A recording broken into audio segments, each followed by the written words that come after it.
Hello, we are transmitting to you from our present, which we can only assume is your distant past, the turbulent time that was the early 21st century. Fearing the great cataclysm that will surely befall our civilization, we began this monumental reference of strange and obscure human knowledge. These recordings represent our attempt to compile and preserve wonders and esoterica that would otherwise be lost. Whether you're listening from an advanced civilization or have just reinvented the technology to decrypt our transmissions, this is our legacy to you. This is our time capsule. This is the Omnibus.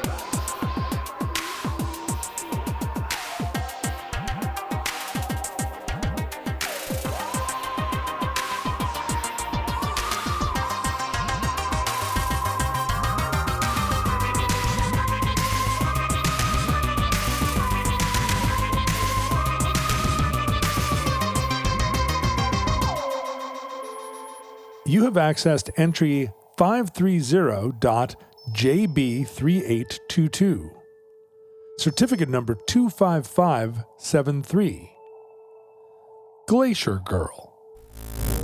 I come in trying to get as close as possible to the other ships. Cut the gun at 200 feet, off mixture, switch props to feather, hold her off with the props, just turning till she stalls, bump. Snow flies, the old crate slides along, and that's all. Another landing. Didn't even bend the props. Peter, thank you for coming on the show. Welcome to the Omnibus Project. Thank you. Exciting to be here. I have a pretty incredible story to tell you today, John. Well, tell me all about it. You know, if you want to start off by talking for 40 minutes about just sort of your day and how it is that you're, you know, what the last meal you cooked was, we can do that, or we can dive right into the show, whatever you prefer. Where are you broadcasting from? Let me just start there. So I'm coming to you from Indianapolis, where I live. I just got into a fairly heated debate with a friend of mine who lives in North Bend about whether or not Indianapolis was a cosmopolitan city, and his contention as a guy from North Bend was that Indianapolis was very cosmopolitan, but my experience as a guy who's been to Indianapolis multiple times was that the cosmopolitanity of that's it, yeah, was about, I don't know, it was like a 3-block area, kind of over to the right by the steakhouse. Yes, right. No, Indianapolis is not cosmopolitan. Chicago, you know, is the closest thing to being cosmopolitan. Not close at all, in other words. Yeah, not close at all. Yeah. No, Indianapolis, it likes to, you know, the things that it brags about itself about is that it's the number one destination for conferences. Oh. Like for giant conferences, like at the JW Marriott or whatever, when they have 1 billion people come in town for, you know, the agricultural whatever conference. And so that does not, I don't know, I don't think that like really lends itself to a sort of cosmopolitan culture as much as it does a very transient sort of in and out culture. So, I mean, we have a cool museum, and I just went to the zoo. There's nice. A cool zoo, yeah, but it's still very rural, and you know, cornfields within 20 minutes of downtown. So I'm going to say no, not cosmopolitan. I tried to go to the race, the Indianapolis 500 once. It's crazy. Like 400,000 people go to that thing. It seems awesome, and but I tried to find a place in Indianapolis to stay, and that seemed unreasonable. So I was going to you could fly into half a dozen airports within 50 miles and rent a car, and it was you could stay out there for $40 a night. So yeah, but it didn't end up happening. I didn't end up doing it. Oh, I think I remember maybe when you were thinking about doing that, or something. Yeah, briefly. But yeah, it's very cool. It's very Indianapolis is good at things with crowds. Like, we're very used to like high volume crowds that, come in and leave. You can just push everybody out into the cornfields, right? There's it's not like there's a border. Yeah, there's plenty of space for the crowd to dissipate. Right. So we're good at that stuff, but it's just where I live. It's not my most favorite city by any means. Are you an Indianan? No. I'm from Atlanta. And North Carolina. So I grew up in both North Carolina and Georgia. So I'm a Southerner through and through. And then I just moved here for work couple years, maybe 8 years ago now. But when I came here, the first time I set foot in Indiana was when I got off the plane to go meet the realtor to look at houses. Wow. I had never been here before, lived here before. Bold. So yeah, it was a big move. And I did it for a job in an industry that I'm no longer in. So it was definitely a life-changing, big step. But Atlanta is kind of my home city, That's where I would consider, if I ever had a chance to just pick on a map where I'd want to move, if that became, then Atlanta would be the city. That's a very cosmopolitan city. And that's a cosmopolitan city. I love Atlanta so much, very dearly, and I worked there and lived there, and for many years, both as a kid and then as a younger adult. Did they make you work as a kid? Is that what I understand? This is kind of a Georgia thing, right? They put the kids to work at a young age. Well, my first job was on a blueberry farm in Mississippi. When I was 15. That's true. That's an American story. I know, it's true. I went there for a summer and worked on a blueberry farm, an industrial blueberry farm, which is no joke. Wow. They have these giant. I don't know if you've ever seen a blueberry plant, but they're the size of a tree. They're 6 foot tall. So I planted blueberries here in the side yard of my house. Really? I have a whole forest of blueberry plants. Yeah. They're okay. So they're gnarly. They're gnarly. So the blueberry farms, they're planted in these long straight lines, and then they have this machine. So you have a tractor that goes in between the two lines, right? And behind the tractor, 50% over, right? So the tractor is here, and then not directly behind it, but to the right of it, is this, but yet attached to the tractor is this crazy contraption that goes up and over the top of the blueberry bushes. And it has these giant fingers that go back and forth like this.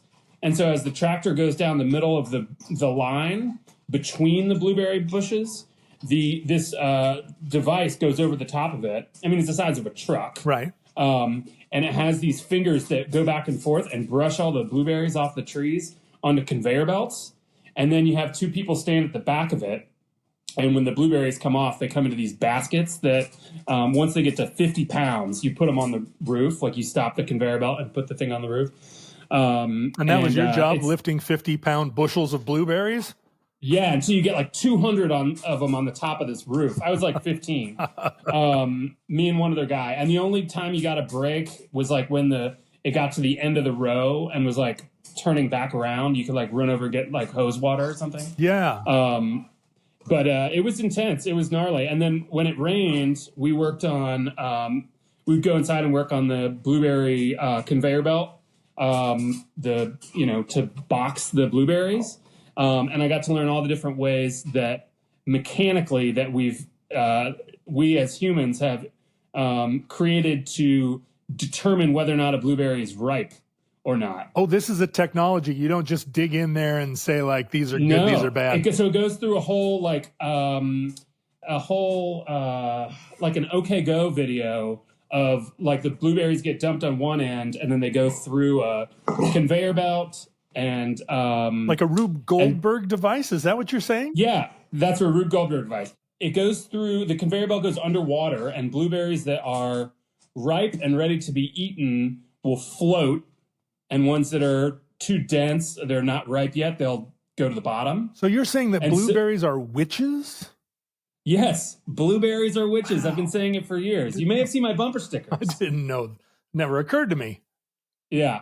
So I got spoiled on blueberries because when I came back from working on the blueberry farm, they sent me back with these like giant freeze-dried bags of like the most amazing blueberries, and they're so much better than the grocery store blueberries. Yeah. But wait, I'm a blueberry aficionado. But you were manufacturing grocery store blueberries, is what you're telling me. Yeah, that's right. Yeah. We were like putting them in the clear little small boxes that went to grocery stores. Growing up in Alaska, of course, blueberries are one of the main foods of bears. And so the mountains are covered with mountain blueberries, and going up and picking them in the sort of late summer is a very like Alaska kind of Alaskan cultural togetherness rite of passage. Yeah, through the seasons, we all have these things like, oh my God, it's the first day that the sun is up past 4 p.m, and oh, it's break up. The rivers are all flowing again, and picking blueberries is a part of that, the seasonal variation. Are the blueberries different than blueberries now? Are they like smaller and darker? No, it's the opposite because of the midnight sun. The sun is up all day, and so all fruits and vegetables just grow like insanely. Oh, that's amazing. I would think because of the cold climate, but wow, that's of course. Yeah, right. The summers are beautiful, and the blueberries are just, as you know, eating a fresh blueberry off the plant is the best thing. Unbelievable. It's an incredible experience. Yeah. I planted these blueberry plants on the side of my yard, and like all fruit in Washington, there's 3 days between when they're inedibly sour and then they're perfect, and then the birds swarm them and they're gone. So you've got 3 days to get them. How long did it take before they produced blueberries? Did you plant like the bush and then it? It's interesting that you ask. I actually raided a defunct blueberry patch where the plants were already 6 feet tall, and spent a very, very exhausting couple of days digging up these enormous blueberry plants, transporting them, and replanting them. So I have a mature blueberry patch, but that is still trying to recover from the trauma of this great move. Yeah. Wow. Yeah. Wow. I can relate. Yeah. That's amazing.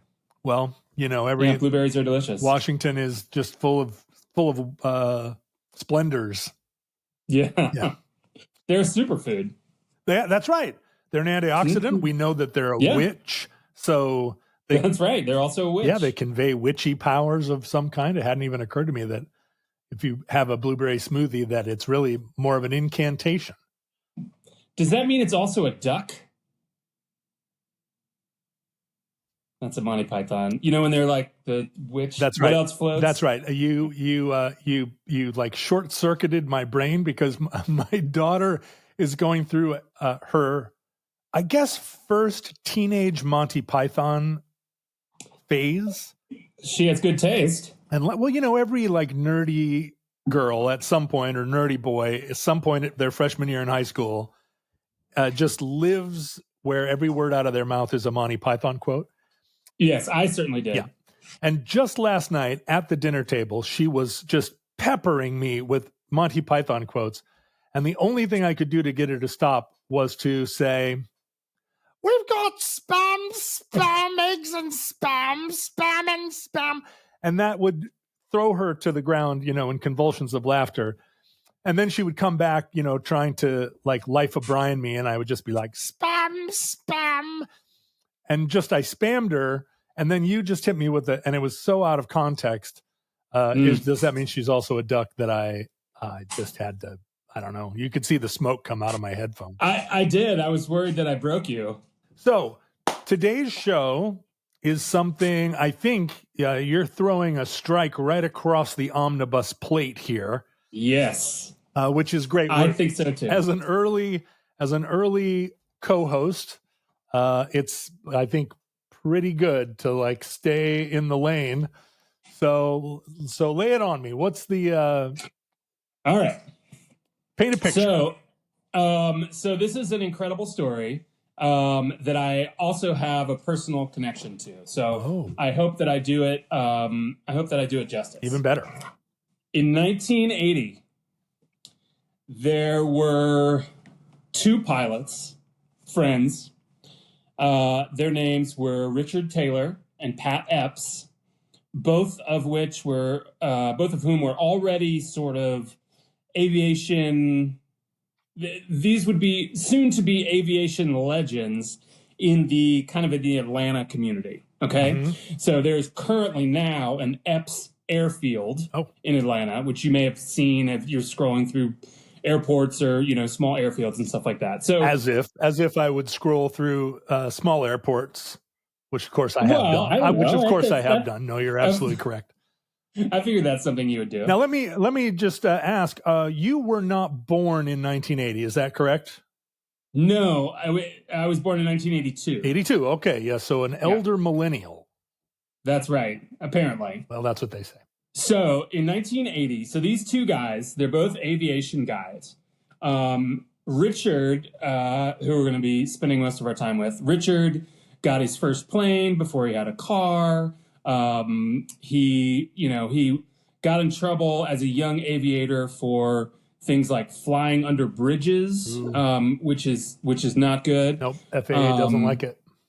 No, apparently they can only back in those days they could only catch you after the fact by your radar. Are you saying that these days they can capture you either with a net or Inception style before you even do it?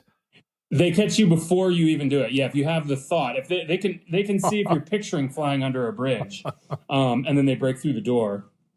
And it's incredible technology, actually.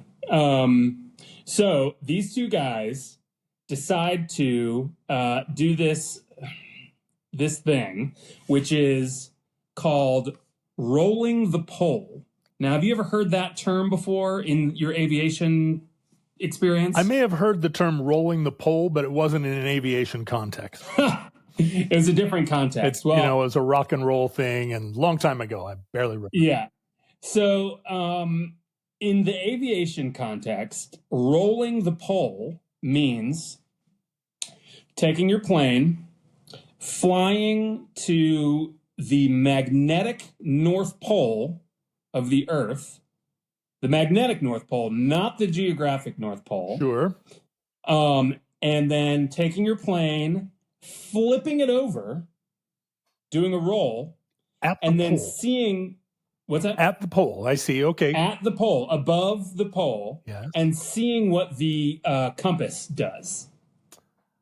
I mean, this seems like a thing that all that had to happen was one person do it once, right? It's not a thing.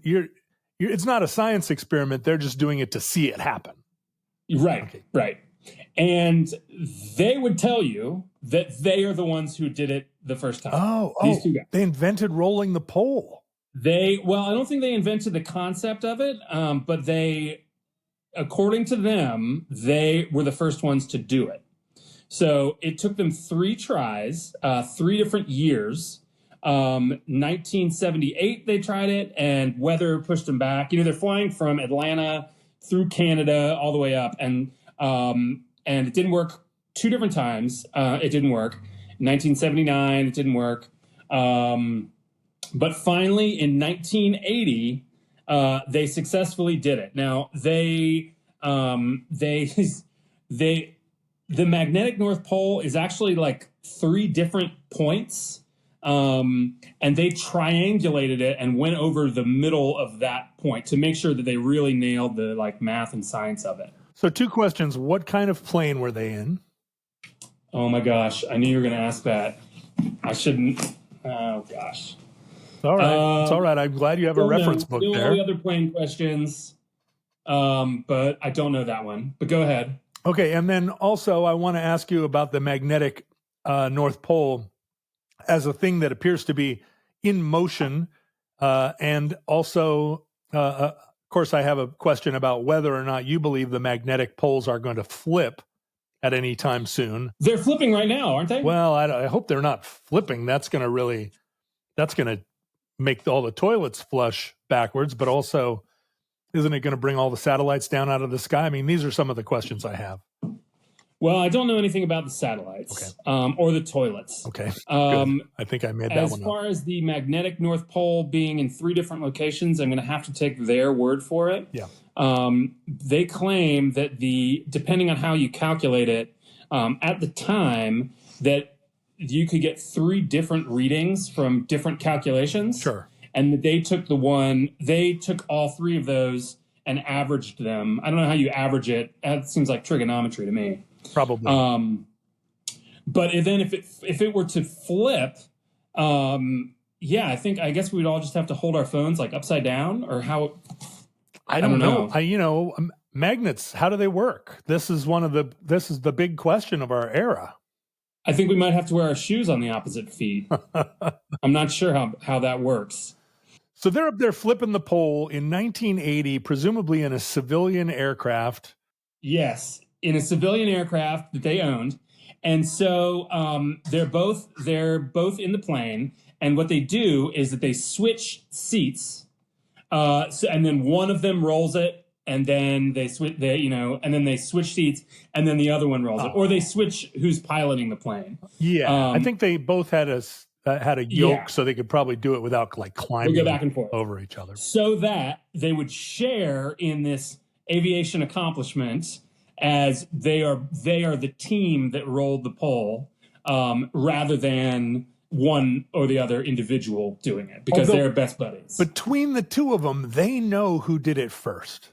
Yeah, they never tell anybody. Right. So that it's like in the books, it says like even their wives don't know who really rolled it first. That's pretty cool. So they did this thing, right? This weird adventure aviation thing that they just took on their own. They took unto themselves to accomplish. Right. And so then immediately afterwards, and I mean immediately afterwards, in the plane still, they decide to go celebrate their aviation feat by going to a bar. And so they go to a bar, like they're in the plane, they've done this thing, and then they fly to a bar, okay, in Greenland. And this is a bar. Yeah. So they're just bumming around the Arctic Circle. These are my kinds of guys. I mean, I know. So this guy, we're going to learn a lot about this guy today. So they're bumming around the Arctic Circle. They go to this bar in Greenland because it's a pilot's bar, because it's at an airport. You can only get there via plane. And so they go in and they're telling people, these people that they don't know, but that are sort of their, compatriots or whatever, fellow pilots. They're telling them what they did. They're telling them the story. We just rolled the pole, and they're like and this is like a classic 1980s. It almost feels like an Alaska story. Yeah, every pilot in the bar is like, damn, why didn't come on, boys. Yeah. And so, and everyone's asking what the compass did, right. And it just spun, because it was just going nuts the whole time. So they're having, they're bragging and having a night of it.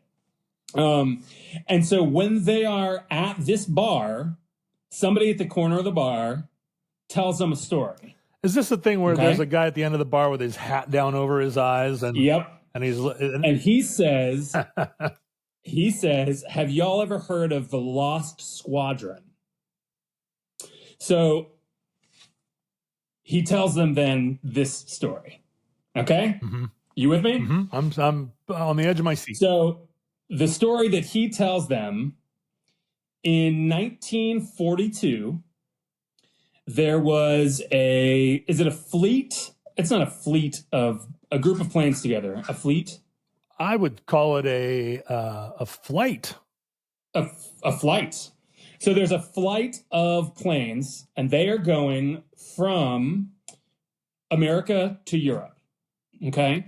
And they're flying from Maine. This is 1942. So these are Air Force planes. Army Air Force, I should say, because there wasn't an Air Force yet. Well, I was wondering, is it not the Air Force in 1942? In 1942, the Air Force was a part of the Army, like the Marines are a part of the Navy, although any Marine listening is going to object to that. Yeah. Because that's their vibe. Yeah. There's a lot of, So I know that I'm treading into that aviation people are, the sticklers for the details. So I'm going to try to get all these details correct. So it is a group of 8 planes. 6 of them are P-38 fighters. Oh, yeah. And 2 of them are B-17 bombers. Awesome. Okay. Get it. So that group of planes is flying from Maine to Europe. Through navigation errors and weather errors, they eventually have to put the whole flight down. Okay. And this is the largest in U.S. aviation history. This is the largest forced landing in aviation history. Okay.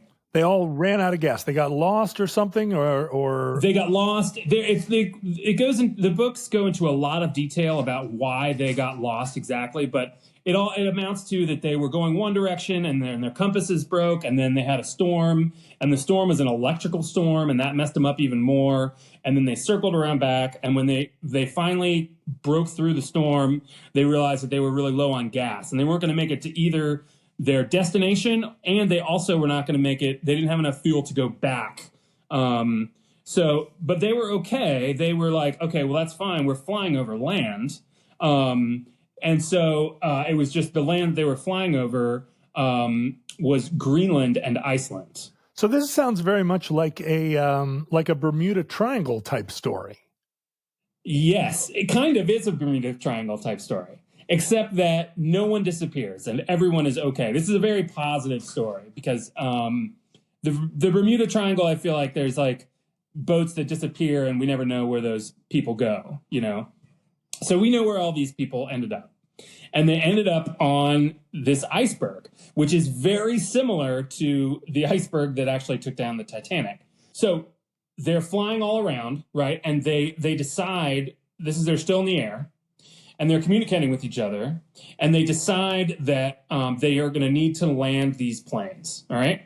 They're running out of fuel, and so one guy is like, in the P-38,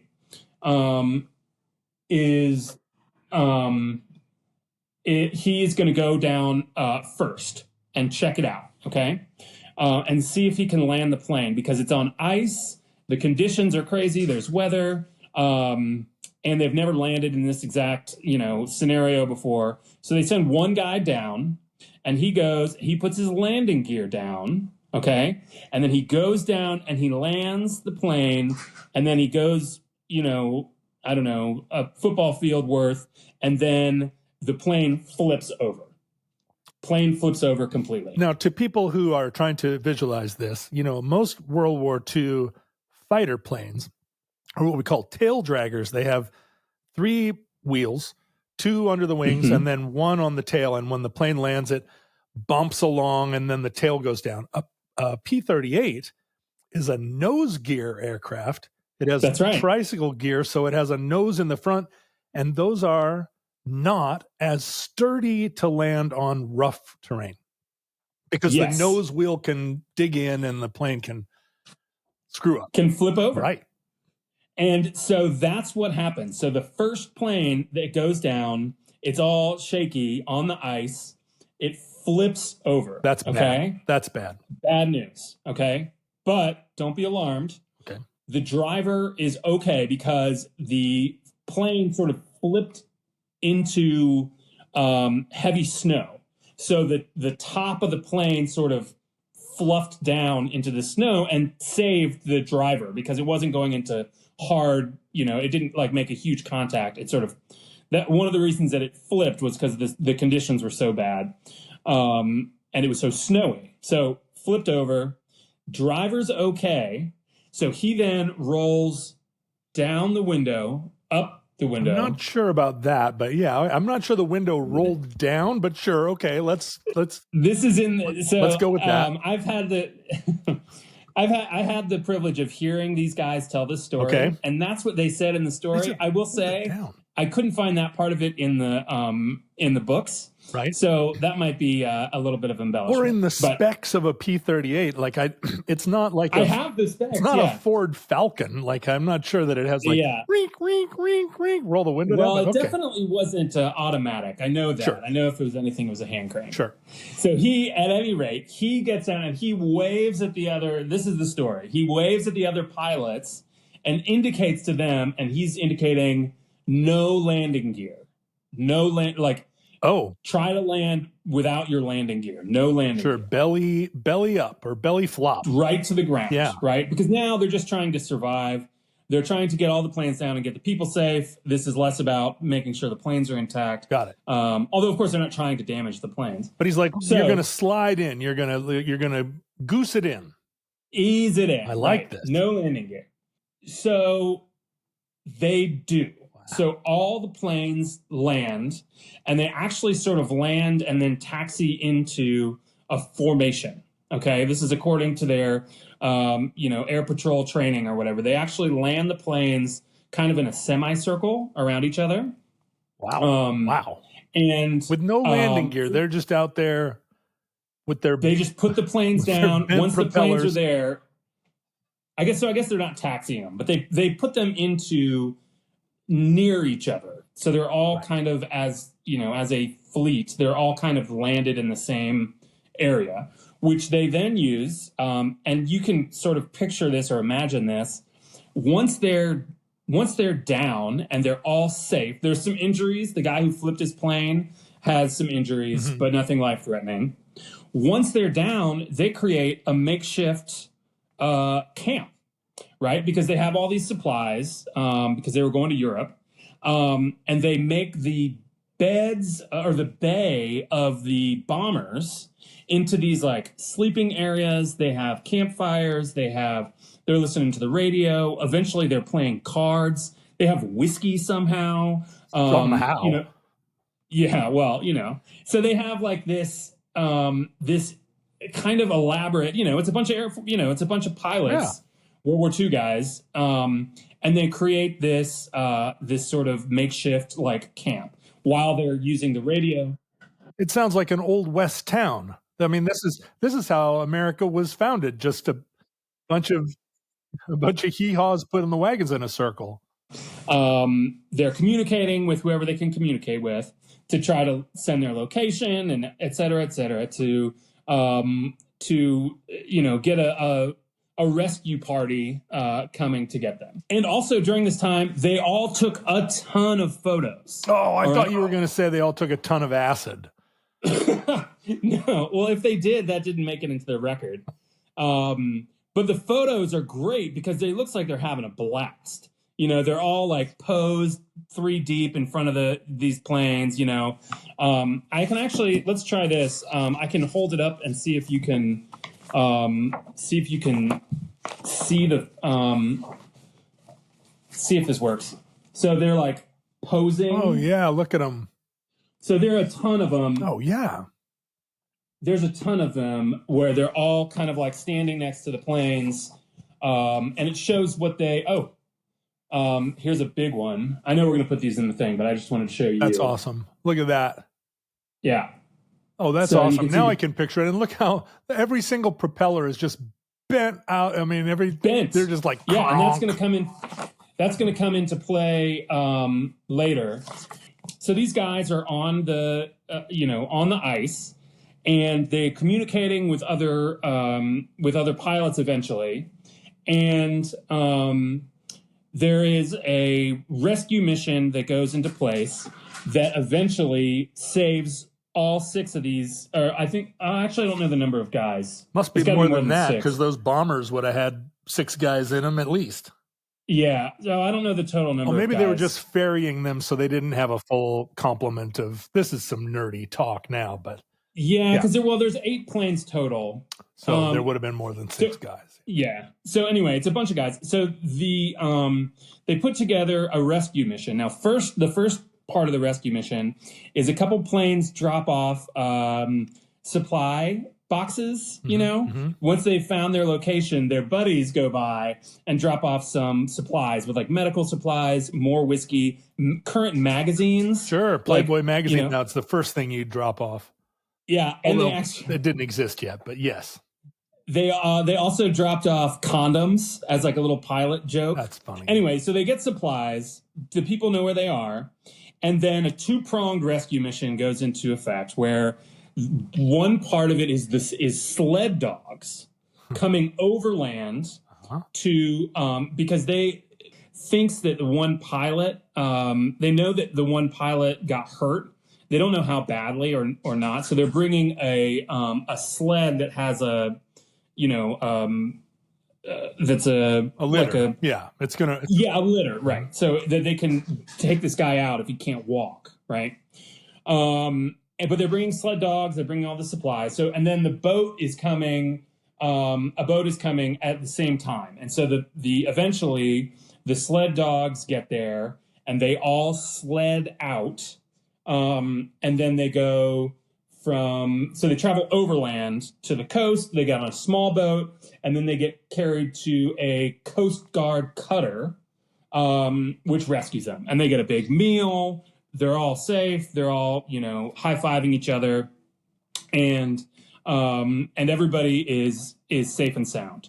And so then that is at the time anyway, the largest forced landing and rescue in U.S. aviation history. So everyone is safe. Now, the lead pilot on this mission, or the navigator, must have gotten a very stern talking to from someone at headquarters, because this would have represented a pretty major loss of airplanes. So they lost all the airplanes, right? You're exactly right. So somebody's in big trouble. I don't know if they're just happy to see him back, or if I didn't look at their like the disciplinary records to see if anybody got some demerits. I mean, pilots are more expensive to produce than planes, right? So you always want, even at the time, you always want the pilot back, because the training and the human capital, the pilot is worth more than the plane. But those planes were worth a lot. Those planes were worth a lot. They might have said it was closer. There was a close balance. So they left all the planes up there, okay?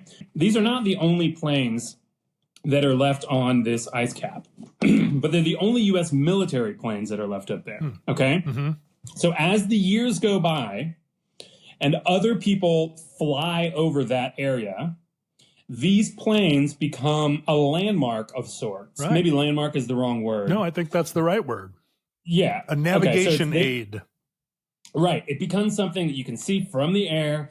Again, they're in sort of a formation that's very recognizable and looks very orderly. So you can see it from the air. There's a couple scattered planes, elsewhere, but they're not in the same formation, and they do not have the same appearance as like man was here and organized, So, so that continues into the 60s, into the 1960s. It is still used as a navigation aid, in sort of word of mouth with other pilots, right? But then it starts to no longer be used as a navigation aid, and people can't find it. It's covered with snow and ice. Technically, Greenland is a desert. And so normally it is covered in snow and ice. But normally in, your average part of Greenland, the snow and ice does not increase dramatically throughout the year. It's just like a frozen tundra. It's kind of stuck in whatever weather is there, is just like permafrost. Sure. It doesn't have these like 20-foot of snow kind of blizzards that we get in the Rockies. Exactly. So that makes it very useful for people that are using planes as a navigation assistance, because they can see the same plane that was there for 20 years or whatever. It just stays in place. The whole thing is moving, very slowly, but as far as the stuff on it, everything else kind of stays in place, except for these planes. They cannot find them, and they can't figure out why.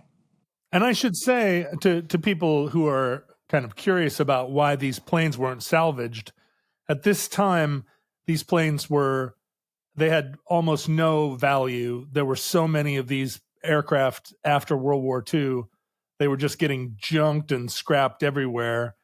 You could buy a perfectly good working one for $1,500. So these had no value all the way into the 60s and 70s even. Like it's not like they were collectible. Now these planes would be worth $25 million a piece or more. But at the time it was just like junk cars. As we will see. Yeah. So you're exactly right.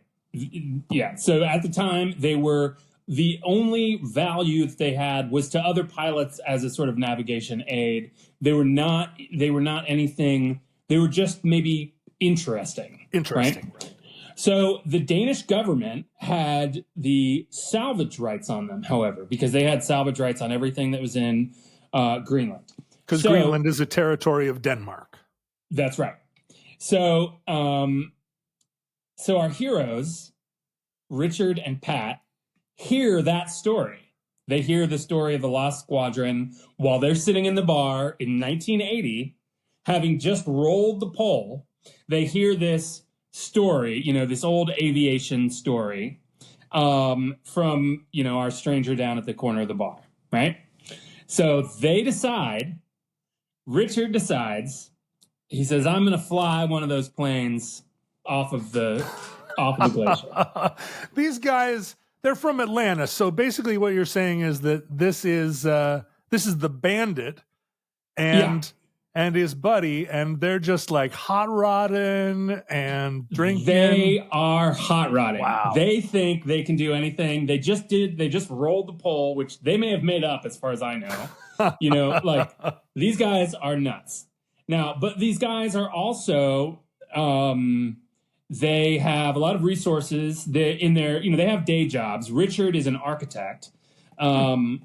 And he runs an architectural firm that builds churches and built a lot of the Atlanta infrastructure and parks and stuff like that in the 60s and 70s, actually. So they are their confidence level is high, and their knowledge of this situation is low. Right. But they say we're gonna do this. That is the combination that makes the South what it is, really. Confidence high, information low. Yeah. So they say we're going to do this. And so then they finish up their little mini aviation vacation bumming around the Arctic Circle. They go back to Atlanta and they sort of start to get back on with their lives, their lives are in the aviation world, and in the architecture world. So they have projects and they have customers. They have customers who buy planes. And they have customers who get planes repaired. Like they're deep in sort of the aviation world of Atlanta. And they have a customer who, this is now in 1981, who's looking for a P-38 for some reason. So now the market has started to shift, and these planes are starting to become valuable again. There starts to become a market for them, right? And so they have somebody who's like looking for one, and they sort of jokingly say, well, I know where there's 6 of them, and they're up in, they're on the ice up there. He's like, all we got to do is go get them, 2 days ago, I saw a rig that could hold that tanker. Yeah. He's like, we'll just go get them. So through this company and through this, through this customer, and they decide to go take a real look at trying to get these planes out. Because our heroes have still never seen the planes. They've heard about them, but nobody can find them anymore. Nobody can see them. Nobody's tried to find them. In 1981, nobody's tried to find them. It's all just a myth, a legend. Okay. So, I mean, it's not all a myth, a legend. Like, they have the photographs from the 1940s. Like, they know that the planes were there, but nobody has seen them in 40 years. So they get on their own plane, 1981. They get on their own plane, and they get like snow boots, a tent, a metal detector, and they go up to try to find these planes and put their eyes on them. Sure. They think they're going to like fuel them up, put oil in it, and fly them off. This is how we summited Mount Everest. We had some boots, a tent, a metal detector, and people were just more intrepid then. Yeah, and just had an iPod with their, with their favorite Long Winters album. So they start the search, and they are very media savvy. And this search is it's unsuccessful, but it is very scrutinized. So there's stories in the Atlanta Journal-Constitution. There's stories in the New York Times. The idea of these planes being up there and then not being able to be found is a very interesting story, you know? And so this is when it becomes the name of the planes of the group becomes called the Lost Squadron, okay? Because they can't find it. So this sets up a as I was reading this book, to me it seemed like a gold rush. So for the next 9 years, 10 years, there's all these kind of different companies that are like, some of them are vaguely related to drilling. These rich guys that have, these millionaires that have, that are like hobbyists, and it attracts this sort of raconteur rich guy. Right. It's Montezuma's gold. Yeah, got it. And then you get a couple of these guys on there, and that attracts more of them. So in my notes, I just wrote Gold Rush because that's what they're doing. They're all going up there to try to find these planes. And now they're out there with their metal detectors. It really is like they're realizing that the planes, they cannot find them on the ice. And now they think they're buried in the ice, right? And I'll explain where the planes were in just a minute. So they've got all these people, various, like a Winston racing team, like the cigarette company had a racing team. There's pictures of them up there looking for it, and they all have these racing tents that are labeled with Winston on them because the owner of the racing team took a bunch of people up there to try to find it.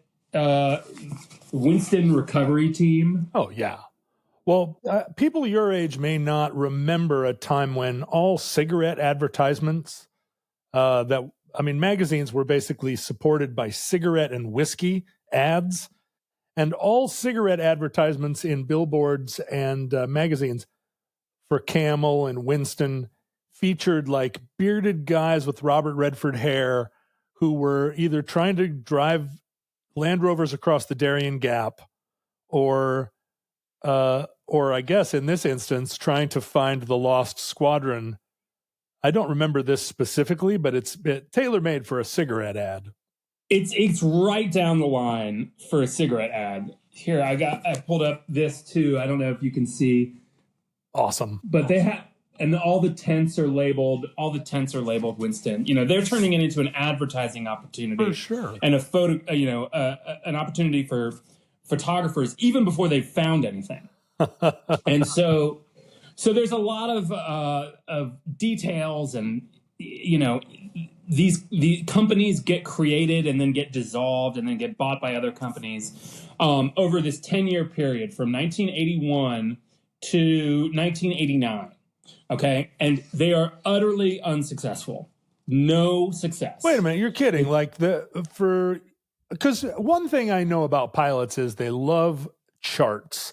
They love to keep maps. They love to put little flags on things. They love to triangulate their location. Before they even had rolled the pole, pilots know where they are. So are you saying that it's because it's on an iceberg and the berg itself is changing locations? Or yes. So, all right. So what happened is, so you're right. The original pilots are involved in this search as well. They're looking at photographs and using the landmarks in the photographs to try to help them pinpoint where it's going to be. They kind of have a general location. They're always searching in like the same place, They know it's like they have an area where they think that the planes are, and they can't figure out why they're not finding them. So but as they go back up there, they can only go up there for like 3 or 4 weeks at a time. Any of the teams that go up there to search. There's only a small amount of time when the weather permits them to be able to search for these things. Otherwise, it's too cold and the machinery craps out, right? So there starts to be stuff left up there. Other people's shit. You're talking about search shit. Yeah, searching stuff and material. There's kind of like a camp area where stuff gets left. Okay. Mm-hmm. So Richard and Pat, our two heroes, they have not been involved in every single one of these projects. They're keeping tabs on it. They get quoted in the stories quite a bit, but they are not they go on a couple of the expeditions. They don't really like all of it. And it's not very organized. It's very, I mean, the original pilots would have only been in their early 60s, right? Late 50s, early 60s. Still relatively young, older guys, probably on their first divorce and looking for trouble. Like, I bet. That's right. Well, and we'll get to meet one of them at the very end. So, 1989, Pat and Richard, they finally decide to get involved again in this search for these planes because everyone's been unsuccessful. There's been all these news stories in the New York Times that quote them, and there's still nothing to show for it, right? So they decide to go and look for the plane and use their engineering know-how because Richard is he's an architect, but he interacts with engineers and people with technical backgrounds, and they decide to go looking for the planes themselves. And so in order to do that, they buy their own plane. They buy a DC-3 in order to take a bunch of their own equipment up there, because now they're deciding that the equipment that exists is not cutting it. There is no good equipment that is made for these kind of icy conditions, and they're going to invent some. And in order to invent some and test it, they need to be able to go up there sort of willy-nilly. And so they buy a DC-3 in order to take a bunch of their sort of home put together. Now, it's not really like homey, but this ad hoc drilling gear that they've kind of assembled as testing. And I should say that the DC-3 was also a World War II transport aircraft, and it was what my father flew in the Navy in World War II. Really? Is that where he shot the Zero out of the sky? That's right. My dad actually had a story about flying a DC-3 under a bridge, to have a call back to the beginning of your episode. Really? Also violating I did not remember that. the rules of the U.S. Navy. But yeah, the DC-3, when I was growing up, you saw DC-3s still fairly commonly used in Alaska as transport planes because they were indestructible and they made thousands and thousands of them. And unlike P-38s, at the end of the war, there was no use for a P-38. I think the Army sold some to Colombia, and I think maybe some of them were actually used in Israel in the early days. I mean, they only had a market for people that needed a warplane and couldn't afford a jet. Right. But the DC-3 was a total boxcar, and they didn't junk those. They sold them all around the world, and they were in use all through my childhood. Pretty everywhere.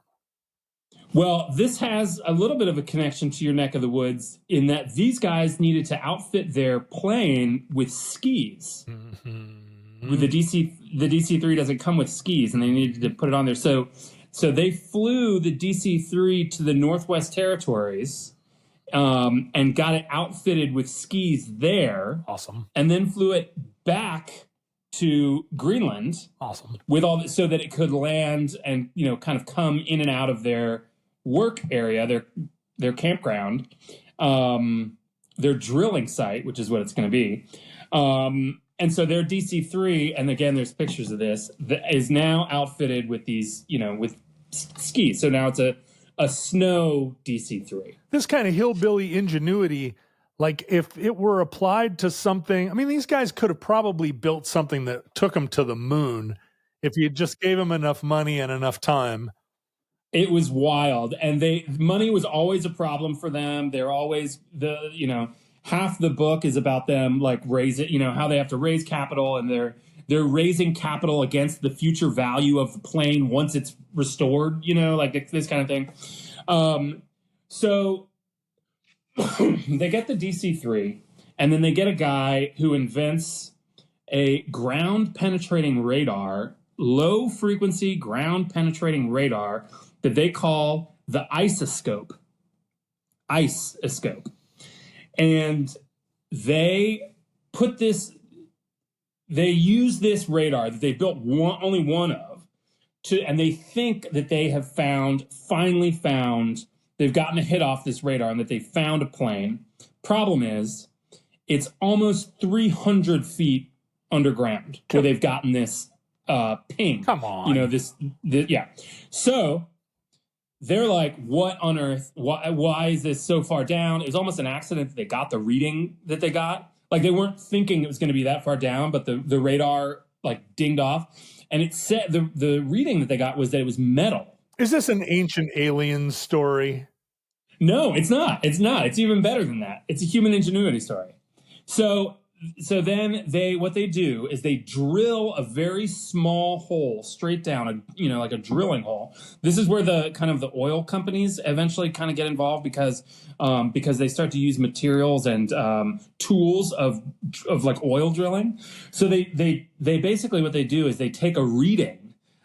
They drill all the way down to where the radar got a ping, got a result, and they get a piece of whatever was down there and then bring it all the way back up so they can see what it was. Okay. Right? Does that make sense? Like, it does, but it doesn't seem like it's increasing the value of these P-38s. Well, they didn't know for sure that it was the P-38s. And you're right. That was my thought too, where I was like, oh, they're going to hurt the planes. Yeah. But they didn't, of course, know that they were going to find the planes. They may have thought there was going to be ancient aliens. So they pushed this thing down and they pull it out, and indeed it is a piece of a P-38. No, it's actually a piece of the bomber. Then they're 300 feet under the ice? Yes, 278 feet. So, which is 30 stories or 27 stories, right? It's 100 meters for those listening in other parts of the world. Yeah. So remember before when I said that they had their campground, that they were kind of leaving stuff there, and then they would leave and then they come back the next winter and they had kind of the same stuff there? Well, they expected that stuff not to be covered in snow. But one of the years when Richard went and he was there for 1 year and then he came back and he was back 1 year later. Am I saying that right? Like, he was there, sure, and then he came back 1 year later. Sure. He found 10 inches of snow covering everything. In fact, there was a stake in the ground that was exact, they could measure, and they found that it was covered with 10 inches of snow. And they didn't know why. I mean, they knew why it snowed because they're in Greenland. Right. But there wasn't snow anywhere else in Greenland. And they eventually figured out that this one little corner of Greenland is close enough to the Gulf Stream that it got 10 inches of precipitation every year like clockwork. Whoa. 10 inches exactly. Whoa. Like clockwork.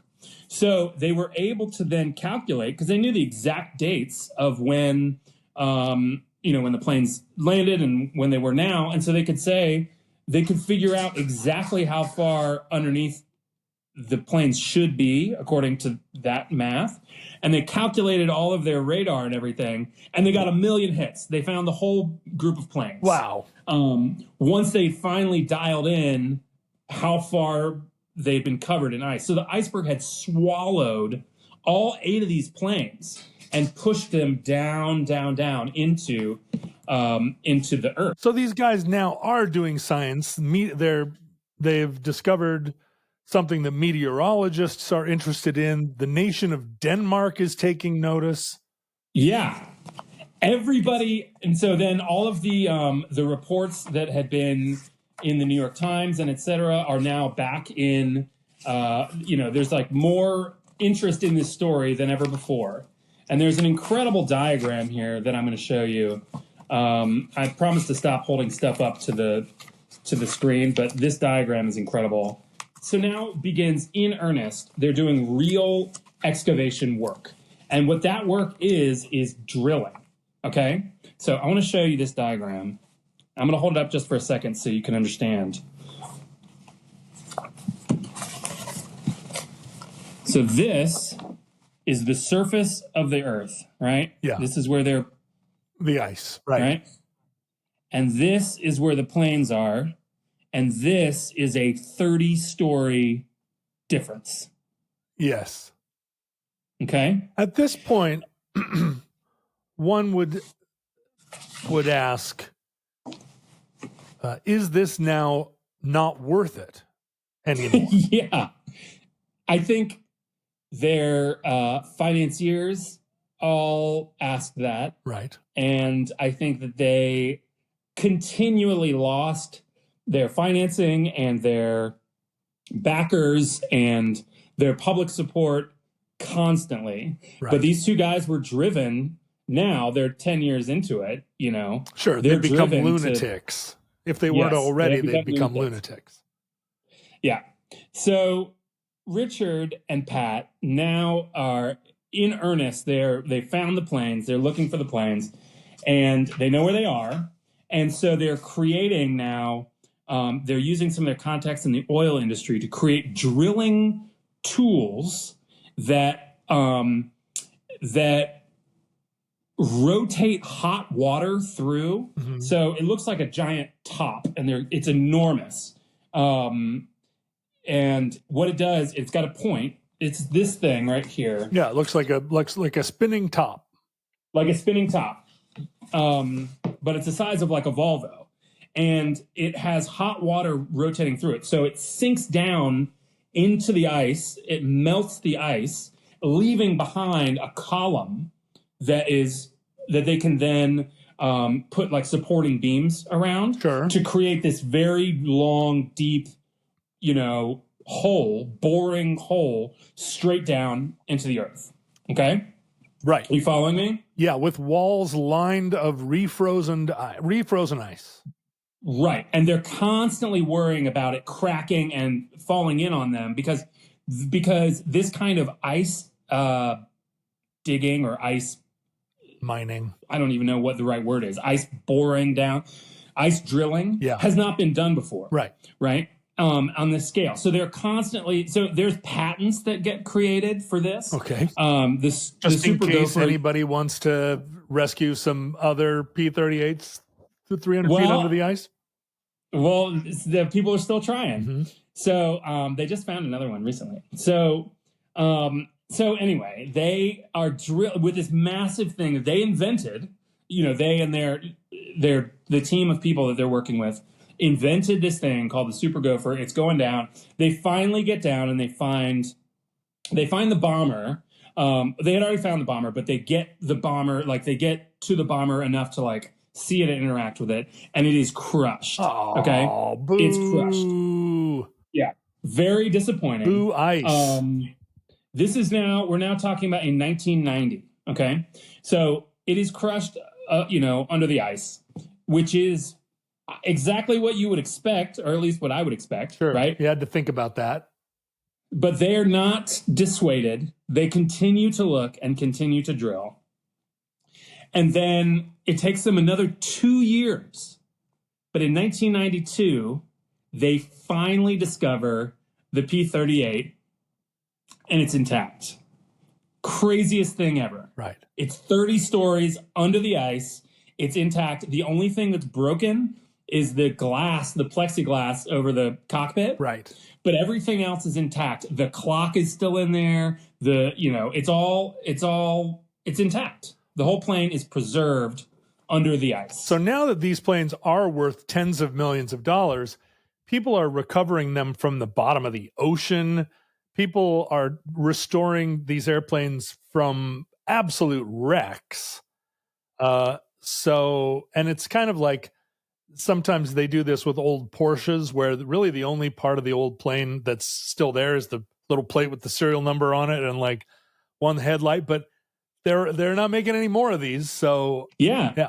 Well, it's like the ship of Theseus, right? Where it's like you replace every part of it. Is it still the same thing? Well, I'll give you a hint. They are able to keep 80% of this plane, and they are able to restore it. So they disassemble it to get it out, or they also build some crazy ice crane to pull it out? So they built some crazy ice crane to get it all out. So they go down. It takes 20 minutes just to get a person descending into the ice on a rope, and this picture, it's a kind of a darker picture. I see it. But that's from above. But so there, it's just as big. It's kind of like as big around as you can fit one person in the hole. Yeah. So they get lowered down in this rope, which actually uses a hand crank because it needs to be so precise. There wasn't a machine that could do it at that time. So they're using this hand crank with all these pulleys and levers. And they send people down there, engineers down there, who know these planes well enough to know how to interact with them enough to start disassembling it. And they have to clear out this like pocket under the ice, which is which like contains the plane. So it's it's as wide as the plane is, and underneath the ice it's like this, there's one small like tunnel going down, a vertical tunnel, and then they clear out this sort of underground Plato's cave, This is the most dad thing that ever happened. It's like I know. Backyard tunneling and taking It's apart incredible. airplanes. Yeah. So they go down and what they do is they disassemble it piece by piece in order to get all of the pieces out. The toughest thing is the wing because, the wing is like this. So they have to angle it up and then drag it slowly up to the top of the iceberg, where they're all working on the top of an iceberg. Like the conditions there are terrible. They're basically like, camping up there. So they're all staying in tents and they're doing this project. So they get everything out. They have to negotiate with the Danish government for salvage rights. But now they are like a professional salvage operation at this point. They are a company that these guys own. And so it's certainly a long way from Tipperary. Getting a backpack. Yeah, there's snowshoes and a metal detector. So eventually they get the whole plane out. It is flown in pieces by helicopter off of the Glacier.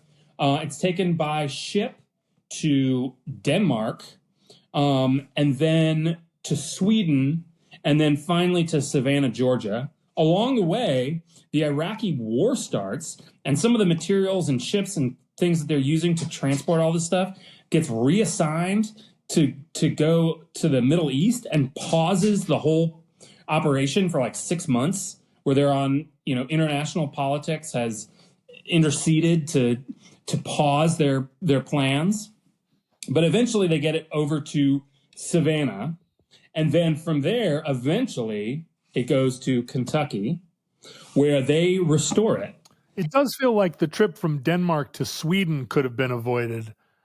Yeah, that was part of they had to do a short trip there because they were in negotiation with, because I think they had to buy it from Denmark because the salvage rights now had a huge value on it where they didn't before.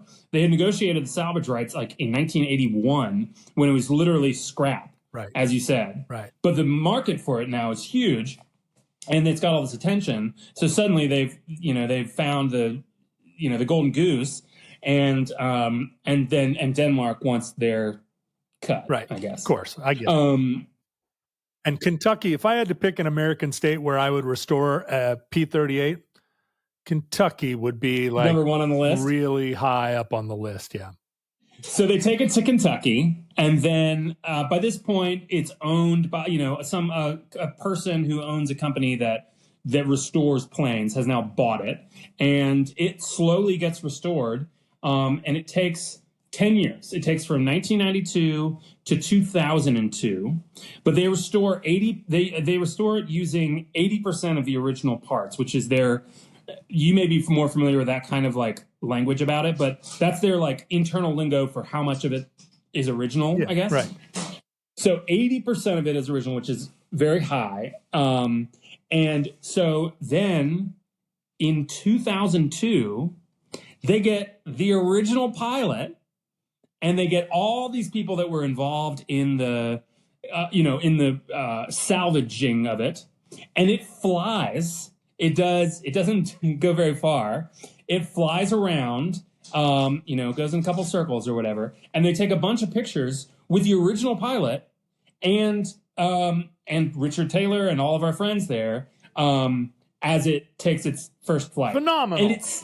And it still flies today. Oh. So it's still in air shows like 3 or 4 times a year. They tried to fly it across the Atlantic, but it didn't work. Yeah. Did they crash in Greenland again? They tried to. They were kind of trying to replicate. I don't know what crazy idea this was, but anyway, it didn't work. They ran out of fuel and they had some mechanical problems. But the plane is considered like the best P-38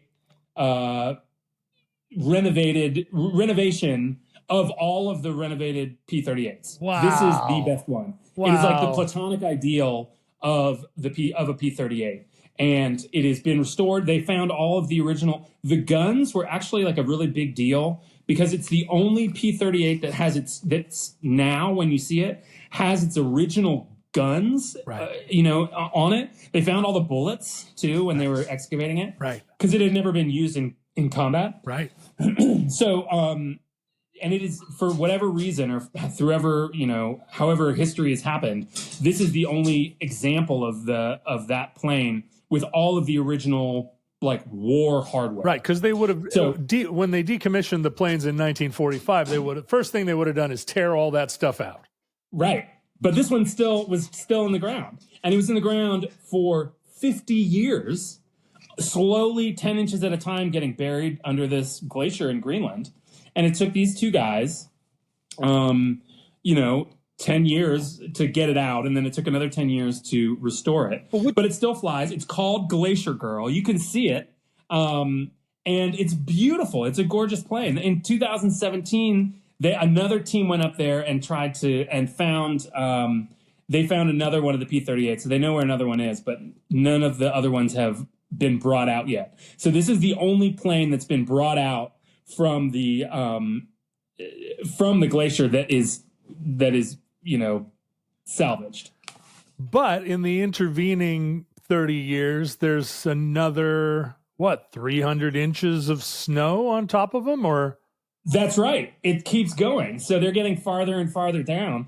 And, a lot of the technology has changed, but, and I don't know if our guys, Richard and Pat, are no longer involved. Like, they're involved in the sense that they're like emotionally involved in the plane and they're in all the pictures, but they are not searching for any new planes up there. Yeah. That ended their Arctic Circle adventure. These guys are 80 years old now, presumably, right? I mean, well, he's 90 years old. Wow. Now, when I met him and heard this story in person, he was 80 years old. This guy, John, was on Paul Newman's racing team for 20 years. He still races Datsuns. When I met him in 2016, he races Datsuns, vintage Datsuns. Yeah. 510s, right? Yeah. And so he races those. Now, most of the people who race those cars, they have like a Ford F-350 and a giant trailer, right? And they take those cars to the racetrack in the back of a trailer. Right. He drives his car there with his little tiny trailer behind it that he designed that has 4 racing tires and a Triumph motorcycle from like 1955. He drives the actual car like on the highway to the race, switches out the tires himself, then uses the motorcycle to like go to the hotel, bum around town, races the car, wins, and then switches the tires back and then drives it back to his shop, his garage. Incredible. Where he also, he restores Civil War era rifles. When I walked around his studio, he's like, careful, that's black powder. Yeah. There's like a blunderbuss sitting on the thing. That's true here at the bunker. You wouldn't want to just touch all this stuff because some of it is black powder. Yeah, well, there was black powder at this place too. Now, how did and you happen to meet him? Like, what's your connection to this? So this is how it all got started. So in 2016, I hired a design firm to build something for me for my job at the time, and I hired this design firm, and this guy named Richard he owns a design company in Atlanta called Taylor Workshop, and I hired them to do this project. And they met, and he and I got along really well. He's like roughly my age. And he and I had this great meeting. My company that I worked for hired his company. And so one day, it was like 2:00 on a Friday, and I just finished a lunch meeting, and I decided, that I was going to go stop by and see how they were doing on this design project. Because the design company, I figured they have like a receptionist, and it's like a place you can go in. I was a customer of theirs. So I was like, I want to just stop into this workshop and see how this project is going. So I looked on my phone and just type in like Taylor, whatever, workshop, whatever. And it pops up, and it's Taylor Architecture is the thing that pops up on Google Maps. And I was like, oh yeah, I guess I got the name wrong. So I type that in. So I park and I walk in. On the way in, I see a friend of mine, a buddy, who tells me, he's like, hey, I'm sorry I've been weird for the past few months. I had to sign an NDA because I was on Shark Tank. And I was like, this is an auspicious day. This story is getting a little convoluted. I know, it's crazy. So we can cut this out. Anyway, so I walk into and I meet this guy. I knock on the door, and it does not feel like an office with a glass, with a receptionist. So I knock on the door, press this crazy bell, and the door opens, and an 80-year-old man is standing there. And I said, I'm looking for Richard Taylor. Am I in the wrong? Yeah, I was like, that's what I'm looking for. Is he carrying a Civil War rifle at this point? Almost. He says to me, tall guy, talks a lot. And I said, yes. And he says, you're looking for young Richard. You found old Richard. And so I'm like starting to piece together this is a father-son thing. And I was looking behind him, and I said, is that a real suit of armor behind you? And he's like, come in, I'll tell you about it. So I walk in, and I'm there for 2 hours, taking pictures, recording it. He's got Paul Newman's race cars up on the ceiling where he's taken out the carburetor himself. He's got all these Triumph motorcycles in various states of disrepair. The aforementioned blunderbuss, he's a beekeeper. There's bees in the back. Yeah, like it stands to reason. Craziest. Yeah. What's that? It stands to reason that he's also a lapidarist. Yeah. On the side. And he's also an active architect. So he shows me all his like crazy computer screens where he's like, yeah, I just designed this Methodist church. And he's a crazy dude. So, I got to know him, and then I knew his son, I'm friends with his son. I played chess with his son. I just lost a chess game to young Richard Taylor, also named Richard Taylor, which of course he has a design workshop in Atlanta, like a mile from his dad's, and they're both, one's called Taylor Workshop and one's called Taylor Architecture, and that's why I got them confused. So that's the story. And now I don't know if this last part will fit in to Omnibus, but I'm gonna hit you with it anyway. Lay it on me. Richard Taylor is still alive. He is 90 years old, and their family would like to get him interviewed. Really? And I think you should interview him for an addenda episode of the Omnibus. Wow. Because you could ask him all these questions. He's still sharp as a tack. He flew under bridges. He got this plane out of the the Glacier. He's a beekeeper. You can ask him about that.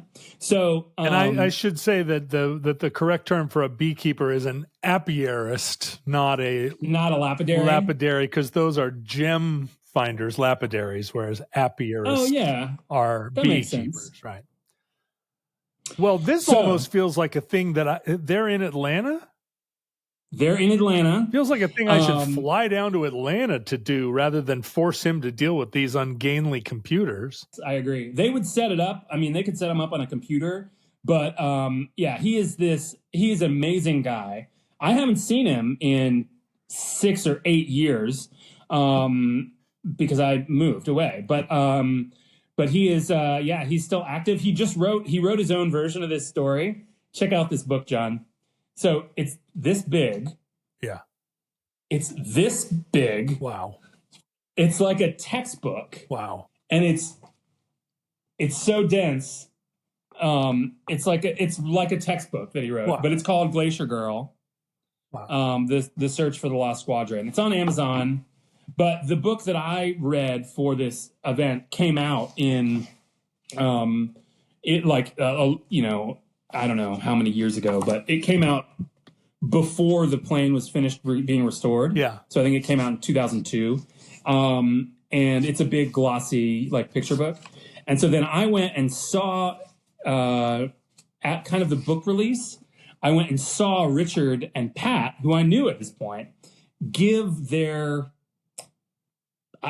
presentation on the book, like give their 1 hour presentation on the book. And I met both of them, and they both signed this copy of the book. I don't know if you can, but so, and they actually had him sign it for my son, who was just a little baby at the time, and I brought him with me to the thing, and he fell asleep in the middle of this. It's like it was like a dad, it was an aviation presentation. There were only like dorky dads in there. It was at an airfield. But it was broadcast by NPR, and that's why they were doing it. So, well, Peter, this has been a fascinating story, and now we're bringing it into a landing, and I feel like I would land this story right on its belly, but you're suggesting maybe we should land it on its gear. But this has been a perfect omnibus episode, and I want to know where the other 7 P-38s are. Every year they get worth more and more. They add another $1 million in value, and they get further into the ice. Though that's right. And the hot topic that they invented to drill down there. Who knows if that's still working? But you could invent another one, and if the poles flip, that's going to change the whole energy too. So this has been a great episode of the Omnibus. Thank you so much, Peter, for bringing it to our attention. Thank you, John. My pleasure. And that concludes Glacier Girl, entry 530.JB3822, certificate number 25573 in the Omnibus. Futurelings, I don't have to tell you, social media is an unholy trash fire, and we disavow it. Yet, we contribute to Facebook and Instagram at Omnibus Project. Fans of the show congregate on Reddit, Discord, and Facebook, and elsewhere under the group sobriquet Futurelings, and you can find them threaded throughout the internet under that search term.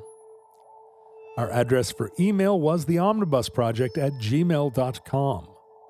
You can send physical mail, postcards, packages, locks of hair, stacks of hundreds, to The Omnibus Project at 609 Southwest 150th Street, number 48084, Burien, Washington, 98166-998. Remember, our show is listener-supported, so please consider joining our Patreon community at patreon.com/omnibusproject. There you will find a treasure trove of photos and notes, outtakes and mail, and Ken Jennings being a goofball back in the old days, and monthly addenda episodes dating into the distant past, and levels of subscription with perks including exclusive merch items, many bonuses, early access to weekly episodes. It is more than worth your time and money to subscribe at patreon.com/omnibusproject. Futurelings.